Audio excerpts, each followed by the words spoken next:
Hey y'all, I'm the author of the book What to Do When You Don't Know What to Do, and you will hear more about that. I'm also the brand ambassador for Sudden Overflow. And y'all know, if y'all been coming along with us, what we do is we embrace, relate, and inspire all to live their best lives for Christ. That's our motto. So y'all, let's get into our SOS for Sudden Overflow Sundays. Welcome to SOS. I say welcome to SOS. I say welcome to SOS. I say welcome to SOS. Welcome to SOS, y'all. And SOS stands for Sudden Overflow Sundays. And y'all already know we embrace, relate, and inspire all to live their best life for Christ. That's our motto. But in particular, we're going to talk about pregnant in the spirit and not even knowing. Y'all, have y'all ever had a time when y'all was pregnant in the spirit and y'all didn't even know? Like, y'all didn't even know y'all was carrying that vision. Y'all didn't even know y'all was carrying that dream. Y'all didn't even know that that blessing and almost like a positive heavy burdenness was placed on you. So I would talk about the time where I was strictly pregnant in the spirit and didn't even know it. I talk about that in one of my videos briefly, but I'm gonna go more into deep about it. So one day I was going to church and the pastor was talking about this in a sermon of how you be pregnant in the spirit and you literally don't even know that you're pregnant in the spirit, which is crazy. So I don't know about the moms. Have y'all ever didn't know y'all was pregnant and one day y'all went to the doctor and y'all was just like, oh my God, let me call my husband and tell him that I was pregnant. We're pregnant, we're expecting. So that's literally what happened to me in the spirit. Backstory.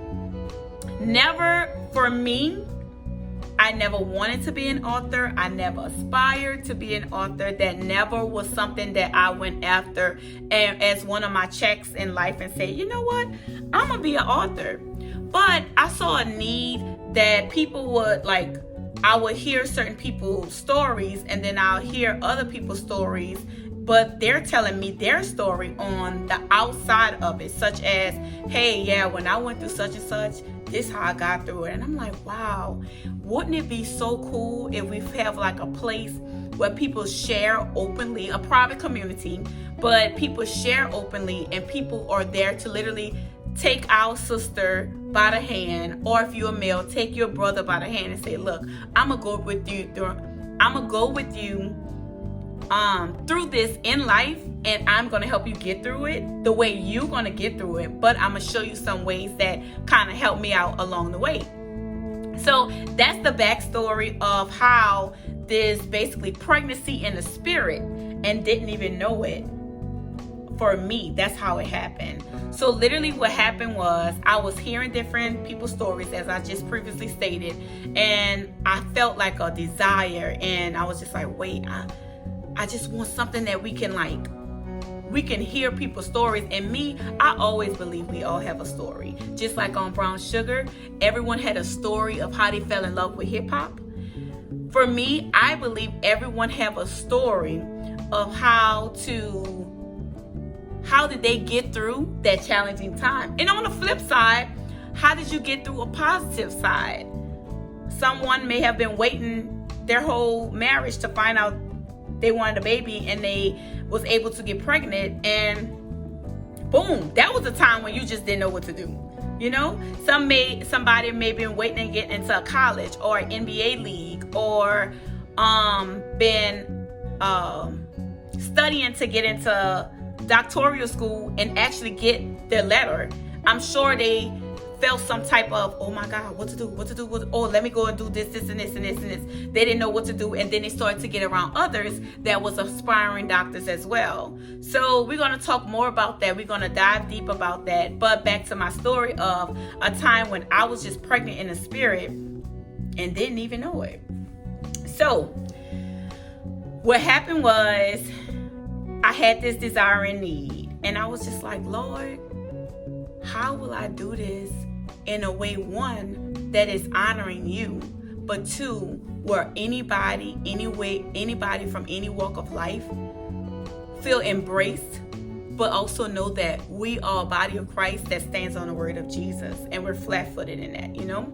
So I started to talk about it and pray about it and pray about it and pray about it. Boom.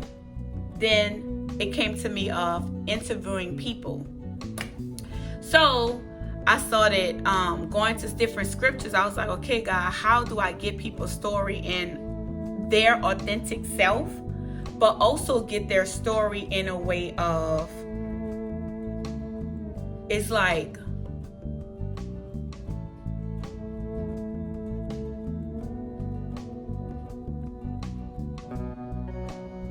how do I get their story the way they talk, the way their culture, the way their expression is, but also in a way that the reader can understand it.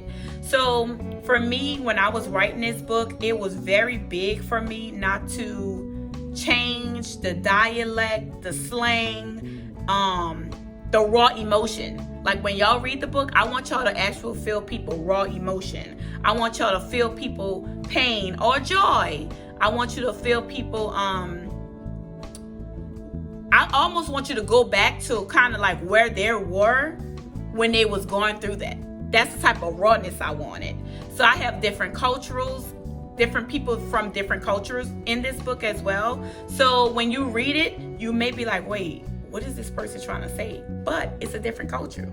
So different cultures, they speak in different, they try, of course it's in English, but it's sometimes challenging for them to convey the right subject verb agreement. So again, you're gonna get it all. So yeah, when I was going through that time when I didn't know I was pregnant in the spirit, you know how moms, I know y'all can relate to this, when you just feel like that, sometimes you feel a contraction and you're like, wait, and you go to the doctor and they say, oh, you 5 centimeters, you need to start getting on this table and pushing. And you're like, wait, no, I thought the due date was tomorrow. You know, and sometimes when you're pregnant in the spirit, when that baby ready to come, you gotta push. You can't hold it no more. So y'all, this is me can't holding it. This is me releasing this baby. This is me showing the world individuals' testimonies of a time when they didn't know what to do. So y'all, I would love to hear y'all feedback on this. I would love for y'all to get in there and just start like telling me what y'all thoughts are, telling me one person actually told me, they was like, wait, Janay, I want to know what's going on with this person now.